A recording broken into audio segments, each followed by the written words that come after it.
The glass tower of Pinnacle Enterprises gleamed under Seattle's overcast sky, a monument to ambition piercing the low clouds. Every evening at 7 p.m., as the city's tech elite streamed out of the building, their minds buzzing with code and contracts, Marcus Caldwell would descend from his corner office on the 42nd floor. At 38, he was the youngest CEO in the company's history, a self-made millionaire who'd turned a startup app into a global platform. His days were a blur of meetings, metrics, and market shares, his nights a ritual of takeout sushi and unanswered emails. He moved through life like a man chasing a finish line that kept retreating. Most evenings, Marcus barely noticed the world beyond his phone screen. But on a damp October night, as a fine mist coated the streets, something made him pause. Outside the revolving doors, under the faint glow of a street lamp, sat a woman on a concrete bench. She was older, perhaps in her late 60s, her silver hair tucked under a faded scarf. Her coat was too thin for the chill, and she clutched a worn canvas tote bag, its straps frayed at the edges. Her face was calm but tired, her eyes fixed on the approaching headlights of a city bus. Marcus recognized her vaguely. She was part of the cleaning crew, always there when he stayed late, pushing a cart through the halls, silent as a shadow. Her name was Evelyn, he thought, though he wasn't sure. He'd seen her employee file once, a fleeting glance during a facilities audit. Nothing about her stood out, no complaints, no accolades, just a name and a social security number. But tonight, watching her sit alone in the drizzle, Marcus felt a tug, like a memory he couldn't place. His mother used to wait like that, years ago, at a bus stop in Tacoma, her hands chapped from dishwashing shifts. He'd buried that image long ago, but it surfaced now, sharp and unbidden. "You okay out here?" he called, surprising himself. His voice cut through the mist. Evelyn looked up, her eyes narrowing slightly. "I'm fine, Mr. Caldwell," she said, her voice steady but soft, like she was used to being overlooked. "Bus is coming." He nodded, shoving his hands into his coat pockets. The bus pulled up, its doors hissing open. Evelyn stood, adjusted her scarf, and boarded without another glance. Marcus watched the taillights fade into the wet night, then climbed into his Tesla, the engine humming to life. But as he merged into traffic, he saw the bus again, 2 cars ahead.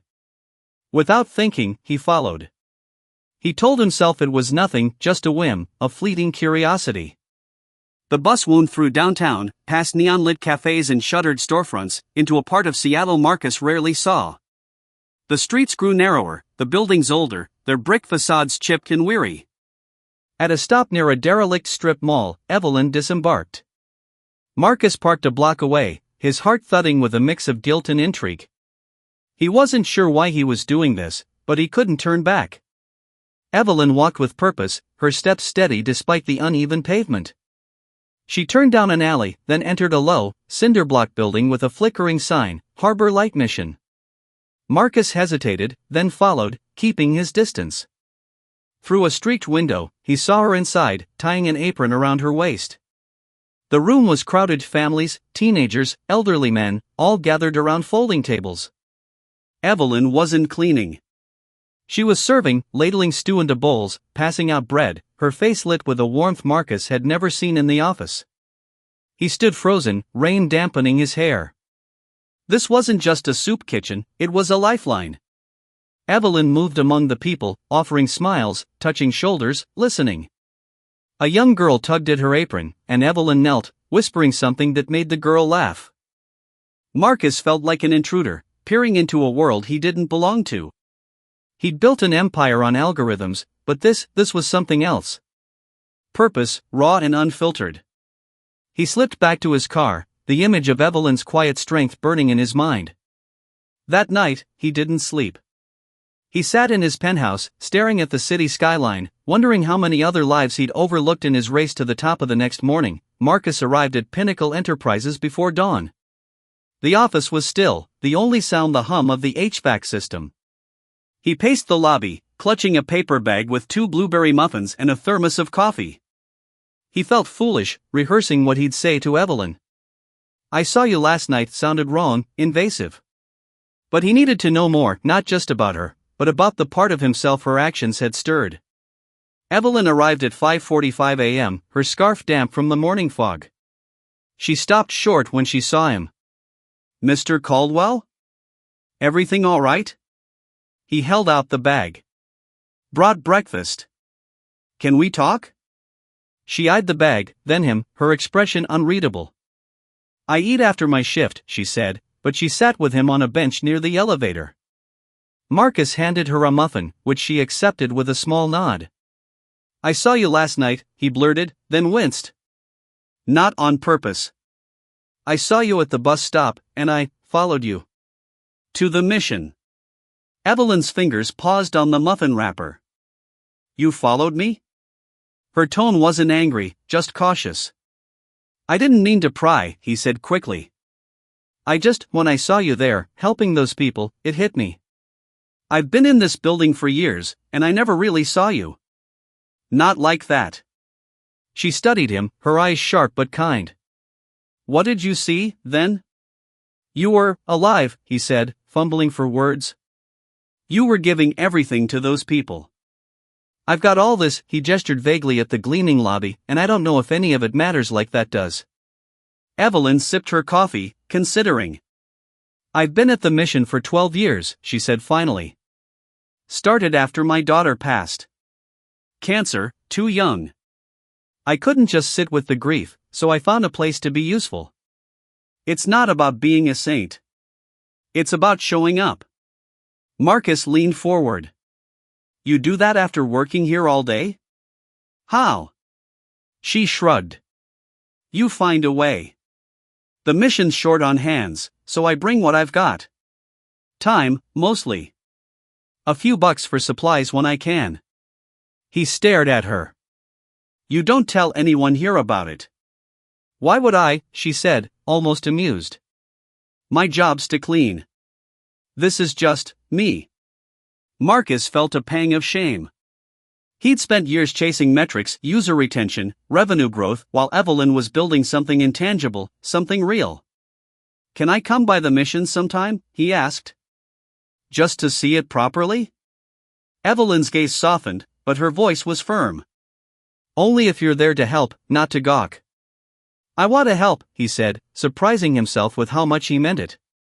She stood, brushing crumbs from her coat. We'll see. Bring a mop. We're always short. She walked to the elevator, leaving Marcus with a half-eaten muffin and a sense that something in him was starting to shift.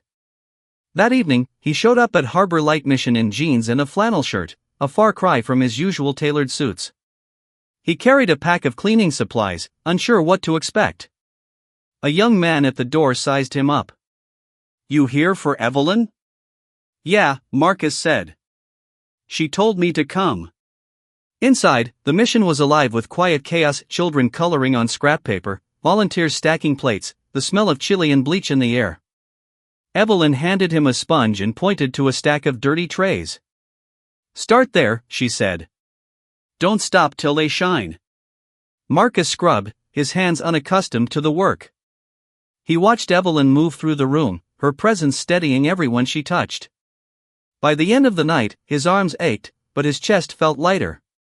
For the first time in years, he'd done something that wasn't about him. Marcus returned to the mission twice that week, each time slipping further from the polished CEO he'd been. He swept floors, served meals, and listened to stories, a veteran who'd lost his home, a mother escaping a bad marriage, a teenager dreaming of college. Evelyn was the thread holding it all together, her quiet humor and endless patience a beacon for everyone there. On Friday, he met her for coffee at a diner near the mission, a no-frill spot with cracked vinyl booths and a jukebox that hadn't worked in years. Over steaming mugs, he asked, how do you keep going? After everything, your daughter, the long hours here, the cleaning job? Evelyn stirred her coffee, her eyes distant. My daughter, Lena, was my light. When she died, I thought I'd break. But one day, I walked into the mission, and I saw people carrying heavier loads than mine. Helping them gave me a reason to get up. It's not about fixing everything, it's about being there. Marcus nodded, his throat tight. I've been so focused on building something big, I forgot what it's for. My mom, she worked jobs like yours. I told myself I'd make enough money so she'd never have to. But I haven't called her in years. Evelyn's gaze softened. You can still call her. That's a choice you've got. He looked away, the weight of her words settling in. What if I could do more for the mission? Fix the roof, maybe, or get better equipment. She tilted her head. You want to throw money at it? Not just money, he said. Time. Ideas. Whatever it takes. She didn't answer right away, but her smile was enough. Come back tomorrow, she said. We'll talk. The next day, Marcus arrived with a notebook, sketching out plans, repairs, partnerships, maybe a tech program for the kids. But as he walked through the mission, he noticed something new, a wall of photos, faded and curling at the edges. One showed a younger Evelyn with a teenage girl, both beaming. Lena, he realized. Another showed Evelyn with a group of volunteers, their faces tired but proud. That's you, he said, pointing. Evelyn nodded. That's us. The mission's not just a place, it's people. You don't fix it with a check. You fix it by showing up. Marcus spent the rest of the day sorting donations, his mind racing. He'd always thought power came from wealth, from control. But Evelyn's power was different, it came from connection, from giving without expecting anything back. He wanted that, more than he'd wanted anything in years. A week later, Marcus sat in his office, staring at a spreadsheet. Pinnacle Enterprises was thriving, stock up 12%, new contracts in the pipeline. But the numbers felt hollow. He thought of Evelyn, of the mission, of his mother's tired hands. He dialed her number, his heart pounding. Marcus? Her voice was soft, surprised. Ma, it's me, he said. I'm sorry it's been so long. They talked for an hour, tears mixing with laughter. She didn't ask for apologies, she just wanted to hear him. When he hung up, he felt lighter, like he'd shed a weight he hadn't known he was carrying. The next morning, he called his CFO, Sarah Nguyen. I want to redirect funds, he said. There's a community center in South Seattle. It needs a new roof, plumbing, the works. And I want to set up a tech training program for the kids there. Sarah blinked, her pen frozen mid-note. Marcus, we're in the middle of an acquisition. You want to divert capital to a charity? It's not charity, he said. It's investment. In people. She argued, citing budgets and investor expectations, but Marcus was resolute. Find a way, he said. This matters. Over the next month, Marcus became a regular at Harbor Light Mission. He didn't just write checks, he mopped floors, taught kids basic coding, listened to their dreams. Evelyn watched, her approval quiet but clear. One evening, as they sorted canned goods, she said, "You're different now." He smiled. You showed me what I was missing. The twist came unexpectedly. One night, as Marcus helped close up the mission, Evelyn handed him an old notebook. Found this in storage, she said. It's from Lena. Inside were pages of sketches, apps, interfaces, ideas for connecting people in need with resources. Lena had been a coder, a dreamer, just like Marcus. Evelyn's voice was steady but soft. She wanted to build something that helped people. Maybe you can finish it. Marcus took the notebook, his hands trembling.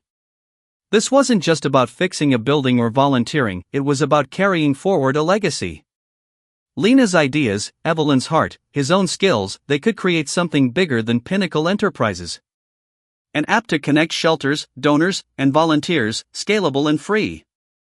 He spent the next year building it, working late nights with a small team of volunteers from the mission.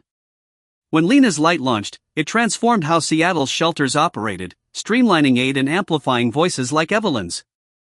Marcus stepped back from Pinnacle's day-to-day, handing the reins to Sarah. He found purpose not in boardrooms but in the mission's crowded tables, in the faces of people who reminded him why he'd started building in the first place. Evelyn never stopped volunteering, but she smiled more now.